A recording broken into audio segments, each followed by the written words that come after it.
వానలు వచ్చి వరదలు వచ్చి ప్రజలు కష్టాలలో ఉన్నా కానీ కేటీఆర్ గారు మాత్రం అదృష్టవంతులు. ప్రజలకు ఆయన ప్లాట్ఫామ్ ఎక్స్ వేదిక మీద నుంచి ప్రజలకు సేవ చేయాలనో ఆలోచనతోటో, ప్రజలకు ఏదో ఉపాయం చెప్పాలన్న ఆలోచనతోటో, విదేశాలలో ఉండి కూడా క్రియాశీలకంగా ఈడ మంత్రులు, ముఖ్యమంత్రి గారు, మంత్రులు గత 48 గంటలు ఖమ్మం మహబాద్లో కొట్టుకోపోయినటువంటి రోడ్లు, రైలు ట్రాకులు, చెరువులు అన్నీ వాళ్ళు సందర్శిస్తుంటే మన యువరాజు విదేశాలలో ఉండి అలాన్ మాస్క్ గారి ఎక్స్ ప్లాట్ఫామ్ మీదకి వెళ్ళి ప్రజలను ఉద్దేశించి ప్రజలను తికమక పెడుతూ, ముఖ్యంగా నిన్న బుల్డోజ్ సుప్రీంకోర్టు ఆర్డర్ ఏదైతే బుల్డోజింగ్ గవర్నెన్స్ మీద ఇచ్చినటువంటి ఆర్డర్ని ఆయన రాహుల్ గాంధీ గారు మా నాయకుడు సమర్థించడాన్ని కాంట్రడిక్ట్ చేస్తూ, అంటే ఇక్కడ జరుగుతున్నటువంటి హైడ్రా తీసుకునేటువంటి చర్యలను సుప్రీంకోర్టు ఇచ్చినటువంటి తీర్పు ఏదైతుందో ఆ తీర్పు సామాన్య ప్రజలకు అర్థమయ్యే విధంగా చెప్తా. అక్కడ పీర్ల పండుగకు శంకరాచార్యకు ఉన్నంత తేడా ఉంది ఈ రెండిట్లలో. ఉత్తరప్రదేశ్లో నిందితులు అని అనుమానం వస్తే వాళ్ళ ఇళ్లను కూలగొట్టే ప్రయత్నం చేస్తుంది అక్కడ ప్రభుత్వము. నిందితులను శిక్షించడానికి కోర్టులు ఉన్నాయి. ఇటువంటి కార్యాచరణ చేయొద్దు, ఇండ్లు కూలగొట్టొద్దు, ఎందుకంటే నిందితుడా కాదా అనేది కోర్టు తెలుస్తాయి, కోర్టు శిక్షలేస్తాయి తప్ప వాళ్ళని ఇండ్లను కూలగొట్టే అటువంటి పాలన వద్దు అని చెప్పి బుల్డోజ్ పాలన మీద నిన్న సుప్రీంకోర్టులో ఒక తీర్పు వచ్చింది. దాన్ని తీసుకొచ్చి ఇక్కడ ప్రజల్ని కన్ఫ్యూజ్ చేసే విధంగా ఇక్కడ హైడ్రా తీసుకునే చర్యలను మరి రాహుల్ గాంధీ గారు తెలంగాణ రాష్ట్రంలో జరుగుతున్నటువంటి బుల్డోజ్ చేస్తూ బిల్డింగ్లు కూలగొట్టే దాని మీద మాట్లాడరా అని చెప్పి వక్రీకరిస్తూ కేటీఆర్ గారు 4 లైన్లు, అంటే ఎక్స్ ప్లాట్ఫామ్ మీద ఎక్కువ చెప్పలేము, బాగా అమెరికాలో ఇంతకుముందు ఉండు కాబట్టి 4 ముక్కలలో రాసి అది సగం సగం ఇటు చెప్పి సగం అటు చెప్పి ప్రజల్ని తికమక పెట్టే ప్రయత్నం చేసినటువంటి కేటీఆర్ గారికి నేను ఒకటే చెప్తున్నా, నీలాంటి ఎక్స్ మున్సిపల్ మినిస్టర్ ప్రతి సంవత్సరం నీ కండ్ల ముందే కొన్నేళ్ల నుంచి పాపం వానలు పడ్డప్పుడల్లా కట్టాబుట్టా పిల్లల్ని నెత్తి మీద ఎక్కించుకొని నీళ్ళలో ఈదుకుంటూ తిరుగుతుంటే మనకు జాస లేకుండే. ఇవాళ మేము మేనిఫెస్టోలో ప్రభుత్వం రాకముందే ఈ యొక్క లేక్స్, హైదరాబాద్ అనేది లేక్ సిటీ అనే దాన్ని మా రేవంత్ రెడ్డి గారు అప్పుడు పిసిసి ప్రెసిడెంట్గానే గుర్తించి లేక్ సిటీ అనే దాన్ని, లేక్స్ని కాపాడుకోవాలని మా మేనిఫెస్టోలో కమిటీలు వేస్తామని చెప్పడం జరిగింది. ఇది రాత్రి మీరు అన్నట్టు ఏదో కక్షపూర్వితంగా మేము ఏదో తీసుకొచ్చి మీ నాయకుల ఇల్లులు కూడా కొడతామని మొన్నటిదాకా ఏడ్చిర్రు. ఇప్పుడేమో టోటల్గా ఢిల్లీలో ఎక్కడో సుప్రీంకోర్టులో వచ్చిన ఆర్డర్, అక్కడున్న నిందితులను మీరే నిందితులుగా నిర్ణయించి నిర్దాక్ష్యంగా వాళ్ళ ఇల్లులు కూలగొట్టన్న ఆర్డర్ని ఒక హైడ్రాకు లింక్ చేసి మాట్లాడటం అనే దాన్ని నీ సంస్కృతికే వదిలేస్తున్నా. ఎందుకంటే ఇక్కడ ప్రతి సంవత్సరం నిన్న మొన్న చూస్తున్నాం టీవీలలో రాను ఉద్రిక్తత పెరుగుతుంది. ఈరోజు అటు విజయవాడ గాని తీసుకోండి, ఇక్కడ హైదరాబాద్ తీసుకోండి, ఇక్కడ ఖమ్మం తీసుకోండి. ఎందుకైతుంది ఇది? మరి ఇట్లనే కంటిన్యూ అయ్యకుండా పోతే ఇంకా రానున్న రోజులలో ప్రతి సంవత్సరం కొన్ని 100 మంది ప్రాణాలను కోల్పోదామా చెప్పండి. ఆస్తి నష్టం, ప్రాణ నష్టం, దీనికి ఎక్కడో కాడ ముగింపు పలకాల్సిన అవసరం ఉంది అన్న ఆలోచనతోటే ఈరోజు ముఖ్యమంత్రి గారు కష్టమైన, ఎంతమంది వ్యతిరేకించినా, ఎంత పొలిటికల్ ప్రెజర్ ఉన్నా, ఎంతమంది పైనుంచి కింది నుంచి ఫోన్ చేసినా ఆయన పట్టుతోటి హైడ్రా అనే దాన్ని ముందుకు తీసుకుపోవాలన్న ఆలోచనతోటి ఉన్నాడు. గతంలో కూడా మేము చెప్పినాం ప్రజలు మద్దతు అవసరమని.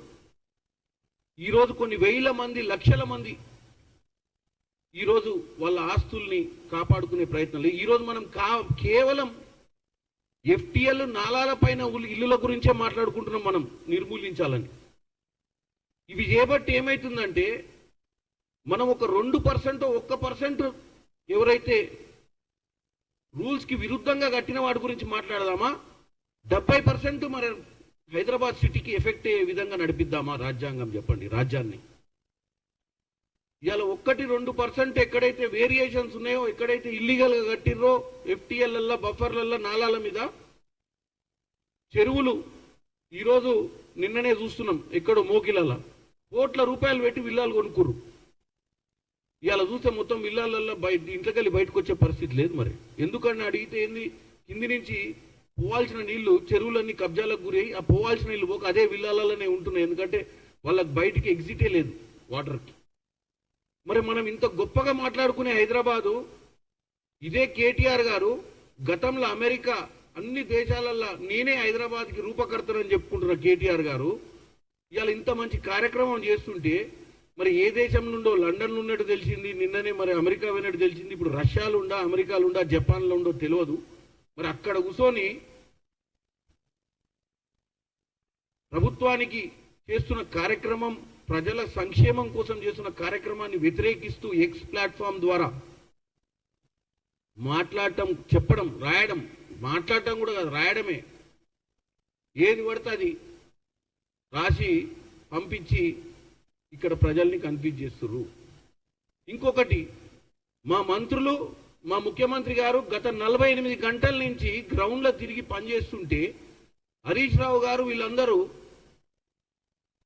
మంత్రులు ఎమ్మెల్యేలు చిత్తశుద్ధితో పనిచేసలేరని చెప్పి ఖమ్మంలో అక్కడిక్కడ ప్రచారం చేస్తే ప్రజలు తిరగబడరు. అక్కడ నేను ఒకటే అడుగుతున్నా, మరి మీ మిత్రులు బీజేపీ వాళ్ళు 8 మంది ఎమ్మెల్యేలు, 8 మంది ఎంపీలు, మరి ఎక్కడ కనపడతలేరు? వాళ్ళ గురించి మాట్లాడరా?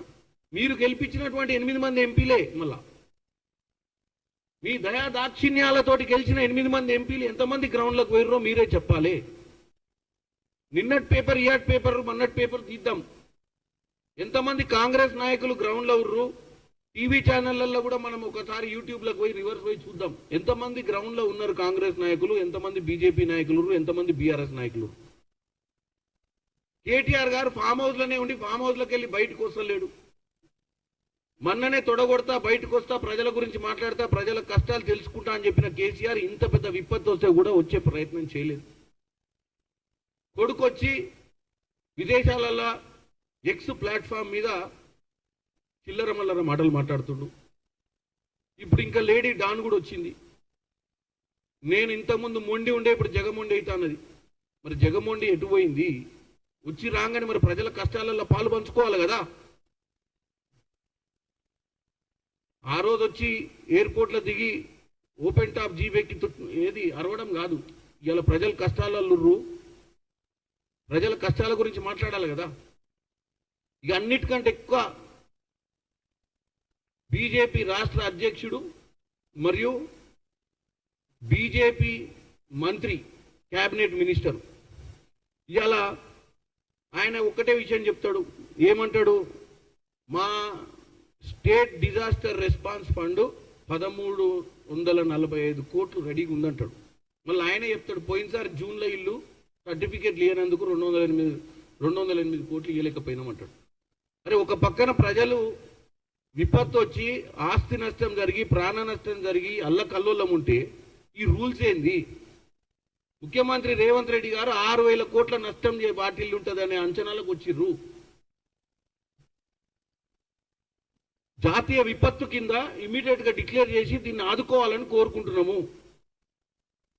ఈ టైంలో మనం లెక్కల పత్రాలు మాట్లాడుకునే సమయం ఇది. అప్లికేషన్లు, సర్టిఫికెట్లు, నో అబ్జెక్షన్ సర్టిఫికెట్లు, యూసీలు తీసుకునే సందర్భమా ఇది? ఇమీడియట్ గా ప్రజలకు కావాల్సింది ఇమీడియట్ గా సోర్సు. నేను ముఖ్యంగా బాధ్యతగా ఉన్నటువంటి 2 మంత్రులు ఉన్నారు, ఒక ఎంఓఎస్, ఒక క్యాబినెట్. వాళ్ళు ఇమీడియట్ గా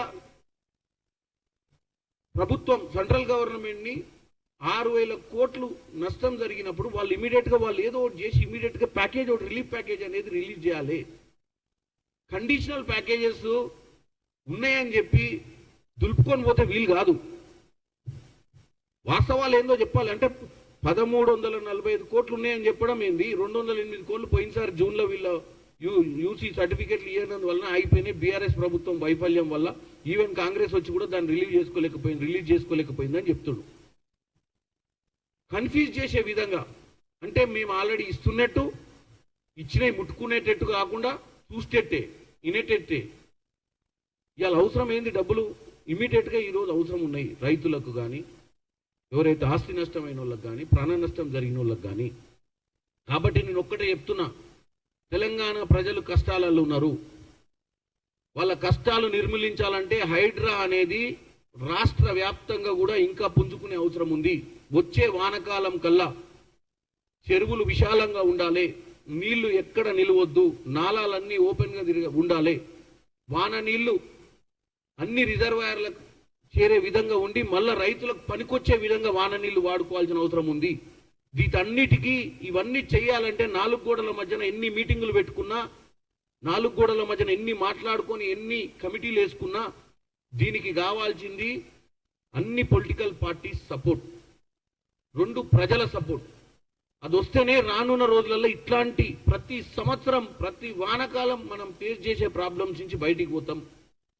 అంతే తప్ప టెంపరీ ఇలా రాజకీయాలు చేసుకుంటే వచ్చేది పోయేది ఏం లేదు. ఆల్రెడీ తెలంగాణ ప్రజలు 10 ఏళ్ళు మీకు అధికారం ఇచ్చిర్రు, ఇప్పుడు కాంగ్రెస్ పార్టీకి అధికారం ఇచ్చిర్రు మంచి చేయమని.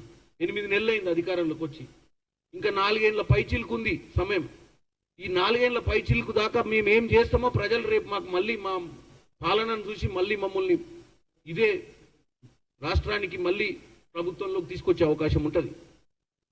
కాబట్టి మీకు సమయం, మాకు సమయం ఉంది, ప్రజాపాలన అందియాలన్న పట్టుదల ఉంది. ప్రతిపక్షాలను ఒక్కటే కోరుకుంటున్నాం, పదే చెప్తున్నాం, కన్స్ట్రక్టివ్ అపోజిషన్ ఉండాలని. హైడ్రా మీద ఎందుకు డ్రామా చేస్తున్నారు? మేము కాదు హైడ్రా డ్రామా, మాది కాదు. మేము హైడ్రా అనేది ఒక పట్టుదలతోటి చేస్తున్న దాన్ని మీరు హైడ్రా డ్రామా అని చెప్పి మీ డ్రామాలు ఎందుకు? మీరు ప్రజల జీవితాలతో ఆడుకుంటున్నారని చెప్తున్నా నేను. ముఖ్యంగా హైడ్రా మొదలుపెట్టిన 4 రోజులకే మనకు క్లారిటీ వచ్చింది, వాతావరణము ఏం చేస్తుంది, ఎన్విరాన్మెంట్ అనేది ఎట్లా రియాక్ట్ అవుతుంది అనేది. కాబట్టి మీ అందరూ సహకరించాలి.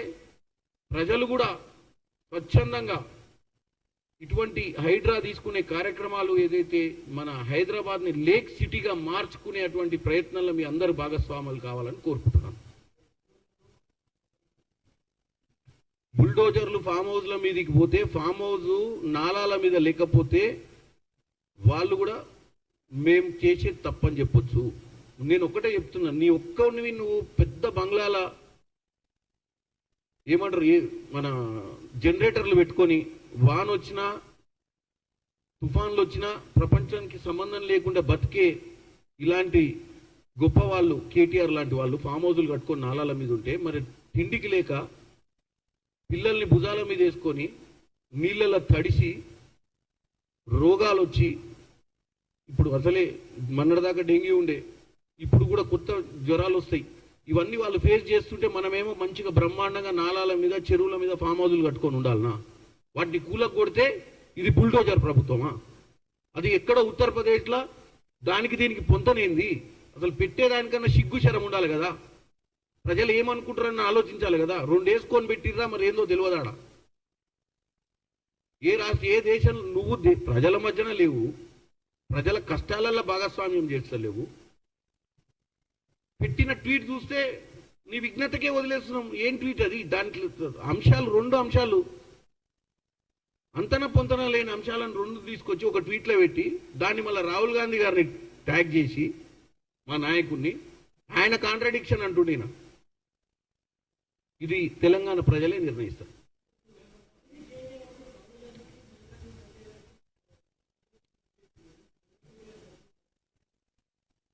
నేను ఒక్కటే చెప్తున్నా, కేటీఆర్ గారు ఎక్స్ అనే వేదికల ప్రజలు ఉండరు.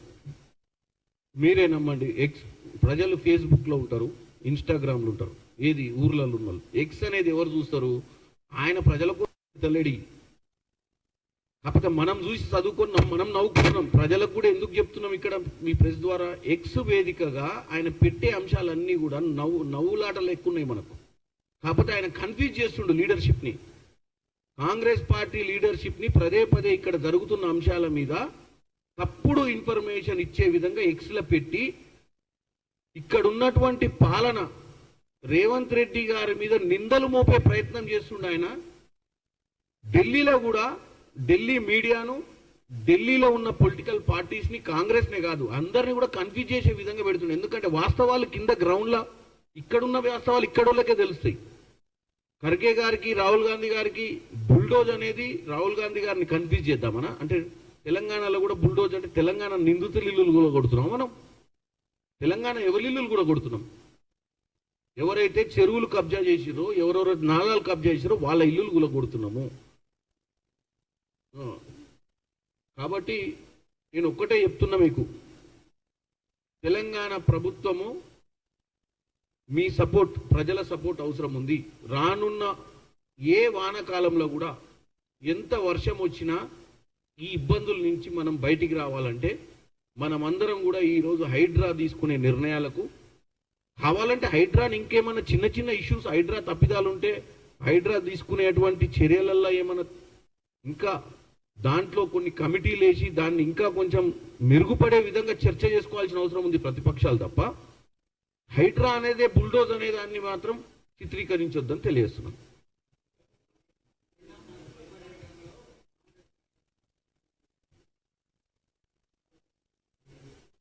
బీఆర్ఎస్ నాయకుల మీద బీఆర్ఎస్ నాయకుల గ్రూపులు ఉన్నాయి. చిన్నదొర వారి గ్రూపు అమెరికా పోయిండు కదా, ఆయన గ్రూప్కి ఇప్పుడు పోయిన గ్రూప్కి ఆడ గొడవలు ఉన్నాయి. చిన్నదొర రాకుండా పెద్ద వాళ్ళ బావ ఎట్లొచ్చిందన్న కోపం వచ్చింది ఖమ్మంలకు. అంటే మా వర్గాన్ని పిలువరా మీరు వచ్చి, ఆడ కేటీఆర్ గ్రూప్ ఉంది, హరీష్ రావు గ్రూప్ ఉంది ఖమ్మంలో. ఆ గ్రూపుల మధ్యన జరిగిందాన్ని మాకు రాస్తుర్రు. మీరు వాస్తవాలు తెలుసుకోండి. అక్కడ ఏంటంటే 2 గ్రూపులు ఉన్నాయి బీఆర్ఎస్లో. ఇంకో గ్రూప్ని వీళ్ళ ఇన్ఫర్మేషన్ లేదు, ఎందుకంటే ఆయన దొరవారు లేడు కదా చిన్న దొర. సో ఆయన వాళ్ళ మనుషులకు చెప్పలేదు. వాళ్ళ మనుషులు అక్కడికి పోయిన తర్వాత వాళ్ళ మధ్యన జరిగిన దాన్ని కొన్ని పత్రికలు, కొంత సోషల్ మీడియా మా సైడ్ తిప్పింది వాటిని. మా వాళ్ళు ఆల్రెడీ గ్రౌండ్లోనే ఎవరు, ముఖ్యమంత్రి గారే మొన్న బై రోడ్ పోయిండు. ఏ రోజన్నా 10 ఏళ్లలో ముఖ్యమంత్రి ఇంత పెద్ద వానలల్లా గత కేసీఆర్ గారు బై రోడ్ పోయిన దాఖలాలు ఉన్నాయా? ఆల్రెడీ మొత్తం రోడ్ సీజ్ అయిపోయి ఉంది. అది సూర్యాపేట టు ఖమ్మం రోడ్డు. ఆయన వయా మహబాద్ నుంచి అటు పోయి ఖమ్మంలో నైట్ హాల్ట్ చేసి అక్కడ ఉందాన్ని ప్రత్యక్షంగా ఏం జరుగుతుందని తెలుసుకునే ప్రయత్నమే కదా ఆయన చేసింది.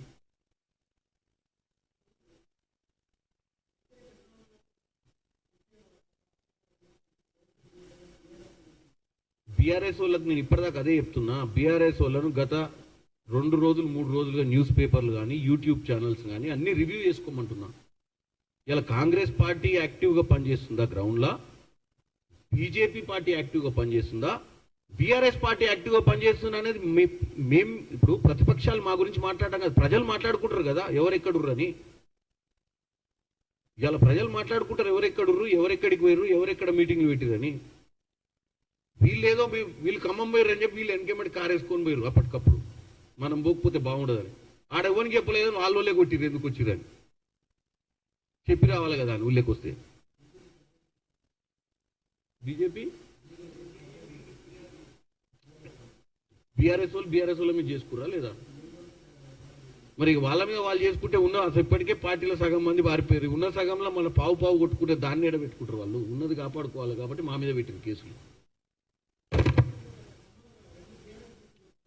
ఖమ్మంలో 2 బీఆర్ఎస్ గ్రూపులు, దాంట్లో కూడా గతంలో వాళ్లకు, ఇప్పుడు మీకు అందరికి తెలుసు ఖమ్మంలో ఎన్ని గ్రూపులు ఉన్నాయో. మీకు ఎవరైనా మీ మిత్రులు ఉంటారు కదా, మీ పత్రిక,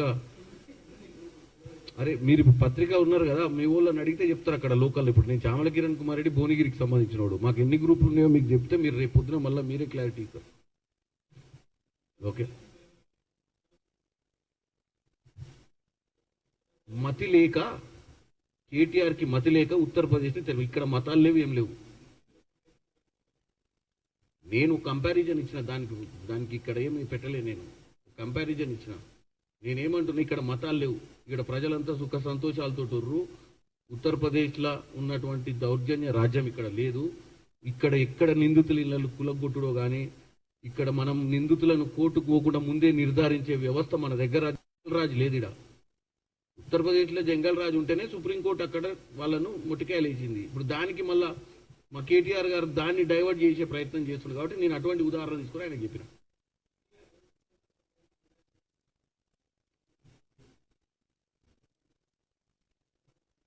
ఇది ప్రభుత్వంలో ఉన్నాం ఇప్పుడు. ముఖ్యమంత్రి రేవంత్ రెడ్డి గారు సరైన నిర్ణయం తీసుకొని మీ అందరికీ తెలియజేస్తాడు ఏం చేయాలని.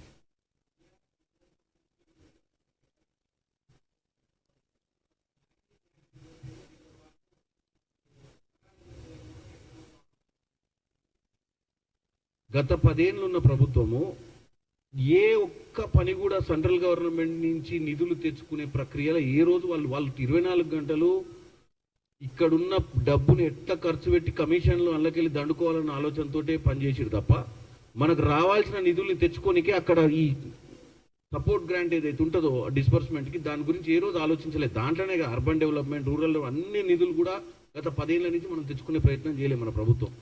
మేము వచ్చినాం, మేము అన్నిటి మీద చేస్తున్నాం. ఈ రోజు కూడా 6,000 కోట్ల నష్టం జరిగితే ముఖ్యమంత్రి గారు అమిత్ షా గారికి, మోడీ గారిని ఇక్కడికి వచ్చి ప్రత్యక్షంగా చూసి నిర్ణయించమని చెప్తున్నారు ఏం జరిగిందని. దాన్ని ఓకే అండి, నమస్కారం.